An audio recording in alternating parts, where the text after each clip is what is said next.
Instead of looking at the blueprint to success, we're looking at the fingerprints, evidence to a crime committed in 2023 to 2024. Welcome back to part 3 in our series. We're going to take a look at the Eagles' blueprint for a Super Bowl return next season. What's up, it's your boy Cintron coming back at you with another analysis video, and I kid you not, that's my real name. And part 3 is on the way. So let's scroll down to it. So we covered previously reinventing the offense, helping Jalen Hurts out, not figuring out what's wrong with him because there's nothing wrong with him majorly. But next part, let Vic Fangio cook. Jonathan Gannon and Sean Desai were trying to use Fangio's kitchen to recreate his recipes for success. Now the Eagles have decided to let the master chef down the apron. All right, so we got some copycat, killers, but they weren't quite up to doing the job, and they didn't mask the trail, so they got caught. One escaped, one went to jail. So, but in having the master in pause, we have a guy who is the progenitor of the scheme, so he knows it in and out, and he can make tweaks to it. Whereas they were assimilating his defense and not putting full use to it, trying to meld it and merge it with what they did, and some of it worked and some of it didn't. And none of his disciples have had the amount of success that he's had. So it's been cheap imitations up to now. So let's see what we can do with the original programming. I'm not convinced the league hasn't figured out the Fangio 2 deep safeties, take away the big play style defense. But if there's a guy who can get it to hang around for another few years, it's the man who invented it. So yeah, like I said, his disciples and he himself didn't do so well last year. Nobody that ran the scheme, wholesale or partially, ranked higher than I think 16th in defense, total defense last year. So there's some caveats, run defense and situational football, but on the whole, it wasn't a good look for that defense. And it's been in vogue, for a while.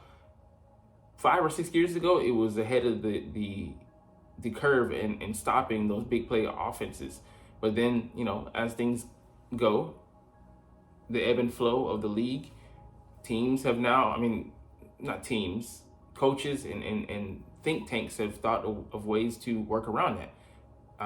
One of the ways has been to hit on the short routes and eventually bust free, because you can't contain, especially offenses with explosive guys, forever. Someone's gonna miss a tackle, someone's gonna get juked, someone's gonna bust their assignment. It just happens. They're human. When human error happens, that's when all hell breaks loose. Their philosophy is, we're gonna force you to matriculate down the field. Their philosophy is, you're gonna make a mistake trying to hem us in somewhere along the line, and it's a war against the two. And then put you to sleep, you forget about this explosive guy, hit you over the top.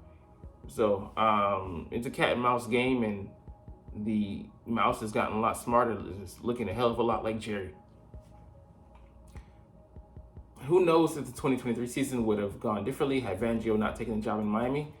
We might have actually seen some real change. I don't know. But anyways, after Gannon screwed the team over with his late in the game courting from Arizona, but certainly we wouldn't have been suggested to Matt Patricia, subjected, I believe I should say, for the final 5 weeks. Yeah. I believe I've said this ad nauseum in past videos, but we should have let Sean Desai go down with the ship. And that's just, I'm going to die on that hill. But yeah, man, it's insane that we took access away from him, didn't let him run the program his way, and then kicked him out into the cold at the end of the day. Anyway, so I'm going to go down. I'm going to go down swinging, and nobody's going to get in my way. If I'm going to die, I'll do it my way. Horrible. Anyways, at the end of the day, Fangio is the best defensive coordinator option that was out there, and he's a darn good DC. You can't refute that. If he can get back to his San Francisco defenses, there's a difference between those and the ones he was, able to run. Chicago, he had, pretty damn good defense. I think might have been the first year of the Broncos he was decent, but he didn't have the pieces that he had in San Francisco. Who did he have man in the middle of the defense? And hey, Howie Roseman, you listening? Key cogs are linebackers. We just saw in the Super Bowl. Dre Greenlaw got hurt and things went for them defending the middle of the field, chiefly, no pun intended, Travis Kelce. And Fred Warner, he's a great linebacker, but him and that duo, him and Greenlaw, who is going to be questionable to begin the season now with that Achilles injury in the last game of the year in February, make a pretty solid damn duo. And he's underrated in coverage. He's not the best, not everybody can be Fred Warner, but he's pretty darn good. Even though I don't like him. Like, I love Fred Warner, but I just don't like him. You won't forget that. Go watch a clip. No! Fred Warner and him coming off the field at the same time, him coming into the game. That's just a freak accident. Just how I blew out my Achilles. I'm like, damn, bro. Somebody stepped on my foot? Nope. Just a freak accident. So, but yeah, we need those pieces in place. Linebackers are key.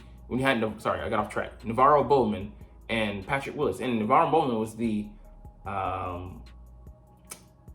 Dre Greenlaw to the Patrick Willis, Fred Warner. And that's one of the most solid duos I've ever seen, ever. I mean, they were both athletic monsters. It was hell playing against, going up against them, playing against them. All right, anyways, does that mean the Eagles are suddenly going to have a top 10 defense next year? I don't think so. That'd be too big of a jump. If we did, hey, oh my gosh. Now we know he is the wonder kid, the wonder guy, because he's old. He's like 60-something. But I think he can bring us at least back to the middle of the pack, or at least back to the teens. We're going back to our Teen Wolf years. Oh, So there's a caveat to this, though. Let's read ahead. But Howie Roseman also has to do more to give Fangio the ingredients he needs to cook up his masterpiece. So if you're not giving me grade A quality premium ingredients to cook with, don't expect an A+ result by way of a recipe. This might be good, but we're in a 5-star restaurant and you give me that trash to work with, it's gonna taste like comparably speaking. Including revamping a cornerback room that went from one of the best in the league in 2022 to one of the biggest underperforming units in the league in 2023. Yeah. Bradbury slip, you could say it could have been foreseeable. He never was a speed guy, and what little speed he did have started to degrade at the ripe old age of 30. I mean, just happened to be that. He's always been his own corner. We don't play him that way, and then we lambast him for not fitting into the scheme. He's not one of those amorphous players. We need him in a certain scheme and play a certain way. He got that pick off of cover 2 in the Bills game where he baited Josh Allen to throw into not Trayvon Diggs, that's the ACL guy in Cowboys land. Stephon Diggs, because they tried to get a cheap couple yards off of a linebacker, and he fooled him. Cornerback, cover 2 trap, because he trapped him into thinking that he had it, and then the condom busted. All right, anyways, we'll get into the other sections later, but yeah, it's gonna be a long series, but I'm loving it. Why am I pitching McDonald's? I did have it this afternoon, but anyways. Eagles signed former 3rd-round pick from the 2020 NFL draft. I think this guy's name is Julian Okwara. I had it in my mind. Damn, just should have went with it. Anyways, he came out of Penn State, I believe. Penn State Penitentiary. Anyways, Notre Dame, he would have gone earlier, but he broke his leg late during his final year there. And the Lions scooped him up. So the guy has really good measurables. He runs in the 4.5 to 4.6 range. Athletic guy. He's like 6'4". He's slimmed down to actually 239. He used to be 252 coming into the league. So I'm like, bro, you need to get your weight back up because you could do wonders or rushing there. But he could be a depth edge guy. Just hasn't shown it. Has 9 career sacks, 5 sacks in 2021, and some good numbers.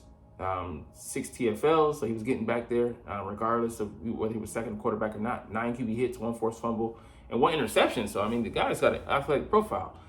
The question is, can we get something out of him? We don't know, but we're willing to try. He's at least worthy of a roster spot, or to fight for one. And he was on the Lions practice squad last season, healthy scratches. So different environment sometimes changes people. hey, I love Quez Watkins in 2021, but we have to send him off, bro. I hope things change for him. Hope he's not playing against us, but you never wish him the worst, but he just never evolved past his 2021 season into a difference maker that he seemed like he was on the verge of becoming. All right, our last news up here today, something negative. Jalen Carter and John Feliciano vile NFL trash talking allegations. So these two have been going at it since the game. I mean, week 12 or week 13, I believe, when they came here, and he said something to him. It never should have been said to get him pissed off, and got pissed off. There might have been reason to that. I'm not baiting that, but I'll get into that later in a short. But in light of recent events in Kansas City, Godspeed to them.